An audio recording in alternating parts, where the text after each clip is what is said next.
మానవ నైజం అండ్ అందులో మీలాంటి ఒక స్త్రీ అంటే ఇంత కష్టం చూసిన స్త్రీ ఎంత దెబ్బతిన్నా కూడా నేర్చుకోకుండా మళ్ళీ మళ్ళీ ప్రేమలో పడడం సహజం. సో మళ్ళీ మళ్ళీ అలా పడ్డారా? అంటే పడలేదా? భగవంతుడు నన్ను రక్షించాడు. కానీ ట్రై చేస్తుంటారు కదా చాలామంది, అంటే ప్రేమలో పడ్డానికి ఎవరు ట్రై చేయలేదమ్మా. అదే ఉంచుకుంటామని మళ్ళీ రెండో పెళ్లి చేసుకుంటామని. నాకు ఇంట్రెస్ట్ లేదు, నాకు భయం. ఒక పెళ్ళి చాలు, అయిపోయింది దాంతో ఎక్స్పీరియన్స్. చాలా మంది కాంప్రమైజ్ అయిపోతారు కదా, ఏదో ఒక తోడు, ఏం లేని చోట ఒక తోడు ఉంటుందని. అలా అనిపించలా. అన్నపూర్ణమ్మ వాళ్ళందరూ కూడా అనేవారు, కనీసం పెళ్లి చేసుకోకపోతే ఎవరన్నా బిడ్డనన్నా పెంచుకో, నీకు వయసు అయినప్పుడు ఆసరాగా ఉంటారని. అక్క పిల్లలు అన్న పిల్లలు అందరూ ఉన్నారు, చాలే. అది కూడా అనిపించలే. నాకు ఒక బిడ్డ, నాకు ఒక సంసారం, మళ్ళీ పెళ్ళి, మళ్ళీ ప్రేమ, చాలు ఒకటి. అమ్మ బాబోయ్, అవును, ఎంత గాయం అయింటుందో మీకు అర్థమవుతుంది. మీరు నేర్చుకోవడం గొప్ప విషయం. గాయం ఎంతైందో తెలియదు కానీ దాని మీదకి వెళ్ళాల, డైవర్ట్ అవ్వాల నేను. బట్ ఏదో ఒక ఏంటి లైఫ్ అనుకుంటే ఏమొచ్చేది మీకు ఆన్సర్? ఇప్పుడు ఫర్ ఎగ్జాంపుల్ పొద్దున్న లేస్తే మేకప్ వేసుకుని సెట్లో ఉండి వాళ్ళకి కావాల్సినట్టు రోజంతా ఉన్నప్పుడు మనకు కావాల్సినట్టు మనం ఉండే టైం ఉండాలని అందరికీ అనిపిస్తుంది. అలా ఉంటుంది కదా, ఏదో ఒక మంచి ఫ్రెండ్స్ ఉన్నారా మీకు? అట్లా కూడా ఎవరు లేరు. ఇప్పుడు రాగిణి, రక్ష, లతాశ్రీ వాళ్ళందరూ సోకాళ్ళు వాళ్ళందరూ ఎప్పుడైనా మీ మధ్య ఎప్పుడు ఈర్ష్యలు, కాంపిటీషన్లు ఏమీ లేవా? ఎప్పుడు లేదు, ఎప్పుడు లేదు. ఈ చీర నువ్వు తీసుకో, నువ్వు కట్టుకో, ఎలాంటి ఫ్రెండ్షిప్? ఎన్నో అలాంటివి ఎన్నో. నేను రాగిణికి ఎన్ని ఇస్తాను చీరల నగలు, పాపం పాడైపోయినవి కూడా అది మళ్ళీ రిపేర్ చేసుకుని, అక్క నువ్వు ఇచ్చింది చూడు ఎంత బాగుందో, కట్టుకున్నాను అంటుంది. అలాంటిదే తప్పించి నువ్వు కట్టుకుని ఇప్పేసిన చీర నాకు ఇస్తావేంటి, అలాంటివి ఏం లేదు. ముందర అడుగుతుంది, అక్కలకి ఆ వదిలినకి చీరలు తీస్తున్నాను అంటే అక్క నన్ను గుర్తుపెట్టుకో, నాకు కూడా ఇవ్వంటుంది. అలా చాలామందికి ఇచ్చిన సందర్భాలు ఉన్నాయి. సో 90వ దశకం ఆరంభంలో మీకు మ్యారేజ్ ఫెయిల్ అయిన తర్వాత దాదాపు మీరు ఒంటరి ప్రయాణమే. ఒంటరి ప్రయాణం. అమ్మ నాన్న వాళ్ళు? అమ్మ నాన్న 99లో అమ్మ పోయింది, 2005లో నాన్న పోయారు. తర్వాత 2003లో నేను హైదరాబాద్ షిఫ్ట్ అయ్యాను. అక్కడ ఉన్న ఒక ఇల్లు అమ్మేసి అక్కల అన్నలు అందరూ వేరే వేరే కాపురాలు పెట్టేసుకున్నారు. ఆ డబ్బుతో ఇక్కడికి వచ్చి నేను మధురానగర్లో చలపతిరావు గారు చెప్పి ఆయన ఉండే ఫ్లాట్స్లోనే పైన పెంట్ హౌస్ కొనుక్కున్నాను. ఓరిని బ్రహ్మ బంగారంగాను, ఏవిఎస్ గారి సినిమా షూటింగ్ అప్పుడు.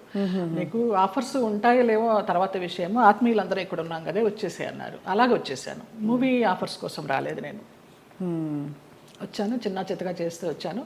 2007లో చిట్టిబాబు గారు, మన రాజబాబు గారు తమ్ముడు, వాళ్ళు ల్యాండ్ ఓనర్స్, ఈ ల్యాండ్ ఓనర్స్ ఇక్కడ కడుతున్నారు, బాగుంది చూడు అనేసి అంటే వచ్చాను, నచ్చింది, వాస్తు అది బాగుంది, కొనేసుకున్నాను. ఇంకా 2007 నుంచి ఇక్కడే.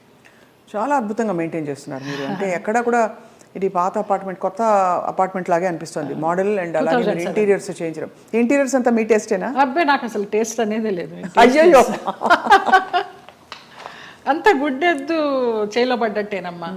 ఏదో చేసుకుంటాము, అందరూ వచ్చి బాగుంది అంటారు. దానికోసం టైం వెచ్చించి ఇది చేస్తే ఎలా ఉంటుంది, ఇది చేస్తే ఎలా ఉంటుంది, ఆ థాట్ లేదు, ఆ ఓపిక లేదు.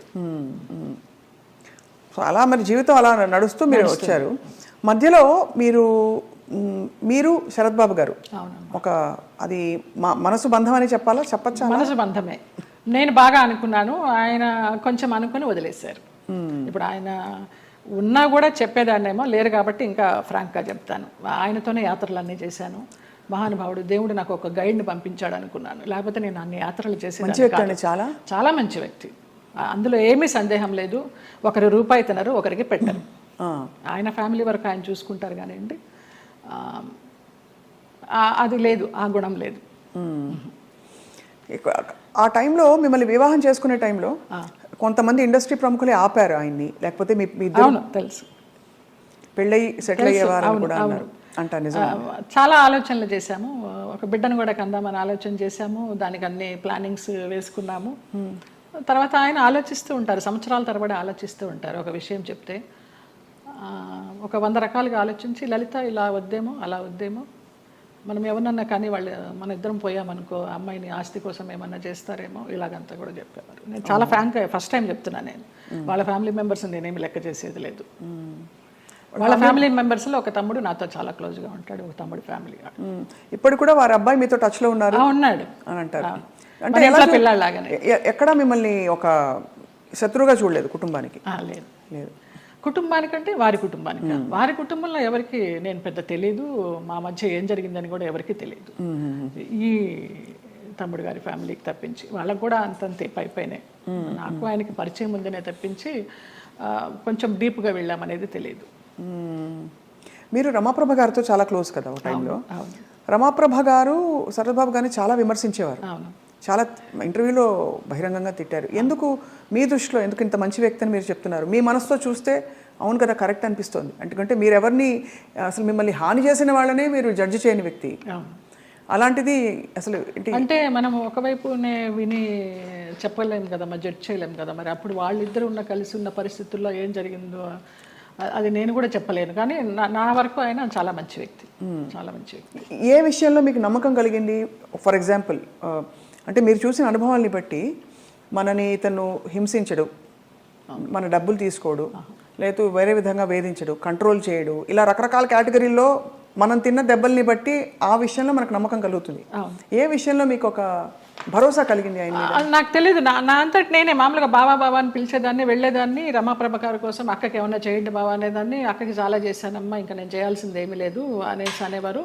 అలాగా నేను ఈ గుళ్ళు వెళ్తాను, ఆ గుళ్ళు వెళ్తాను, ఈ పురాణాలు చదువుతానంటే ఆయన దగ్గర కూర్చుంటే గంటలు గంటలు అలాగా టైం పాస్ అయిపోయేది. అప్పుడు నేను ఒక ఆడదాన్ని అనే అభ్యంతరం లేకపోతే మీ వెంట తీసుకెళ్ళడానికి, మీరు యాత్రలకు వెళ్ళినప్పుడు నాకు చెప్పండి బావా నేను వస్తాను అనేదాన్ని. అలాగా మా యాత్ర సాగిందనమాట. అట్లా ఇంకా ఆయన లలిత లలిత అని పిలవడము, క్లోజ్ అయినామని చెప్పాలి. దాదాపు మీకు అంటే గృహస్థాశ్రమం లేకపోయినా వానప్రస్థాశ్రమం లాంటిది తొందరగా ఫాస్ట్ ఫార్వర్డ్ మోడ్లో కర్మలు అయిపోతాయి చూడండి.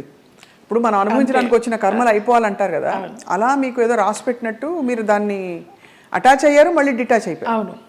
ఆయన ఒక విషయంలో బాధపడుతున్నప్పుడు ఈ చిట్టిబాబు గారు వాళ్ళే చెప్పారు, పోనీలే నీకు భగవంతుడు ఆయన్ని గైడ్ కింద పంపించాడు నువ్వు యాత్రలు చేయడానికి.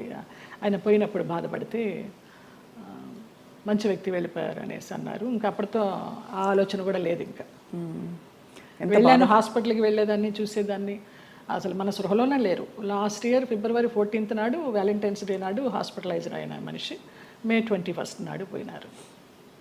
చూడలేకపోయారు కదా? చూడలేకపోయిన వాళ్ళం. బావా బావా అని పిలిచేదాన్ని, అయ్యప్ప అని పిలిచేదాన్ని ఆయన్ని. ఆయన ఆధ్వర్యంలో ఇరుముడి కట్టుకొని నేను మండలం రోజులు అయ్యప్ప దీక్ష చేసి అయ్యప్పకే వెళ్ళాను. ఆయనతో వెళ్ళాలనుకున్నాను కానీ వెళ్ళలేకపోయినాను, నేను విడిగా వెళ్ళాను. అప్పుడు నేను ఇరుముడి కట్టుకునేటప్పుడు ఆయనే చెప్పారు నాకు మంత్రాలన్నీ. అట్లా అయ్యప్ప అని నా ఫోన్లో కూడా తత్వమసి అని ఫీడ్ అయి ఉంటుంది ఆయన పేరు. అయ్యప్ప తత్వమసి అంటే ఎంత మీరు మనసులో ఆయనకి చాలా చాలా ఆరాధించాను. ఆయనకి సేవ చేసుకుంటూ అలా ఉండిపోవాలనుకున్నాను. బట్ భగవంతుడు పడనిలా. లేదు, రుణం లేదు. అది అంతేనండి బంధాలు. బంధాలు అంతేనా? మరి అంతే అనుకోవాలి. రుణం ఉన్నంత వరకు మనం కలిసి ఉంటాం, తర్వాత కూడబెట్టిన పుట్టిన వాళ్ళు మన బిడ్డలే. అలాంటప్పుడు ఇంకా బయట నుంచి ఎక్కడో వచ్చిన వాళ్ళు ఆ రుణం ఉన్నంత వరకే ఉంటారు. అది రుణాన్ని బంధ రూపేణ పశుపత్ని సుతాలయ. సో మరి ఉన్నంతకాలం కష్టపడి ఉంటే దాన్ని ఎలా చూడాలి? రుణం ఉంది కాబట్టి నాకు కష్టాలు పెట్టాడు, కష్టాలు పడదాం అనుకోవాలా? లేకపోతే అంతే, పడాలి. కష్టాలని భరించే శక్తినివ్వమని కోరుకుంటా నేను. నువ్వు కష్టాలను ఇచ్చావు, భరించే శక్తి నువ్వు, అదే కోరుకుంటా ఎప్పుడు.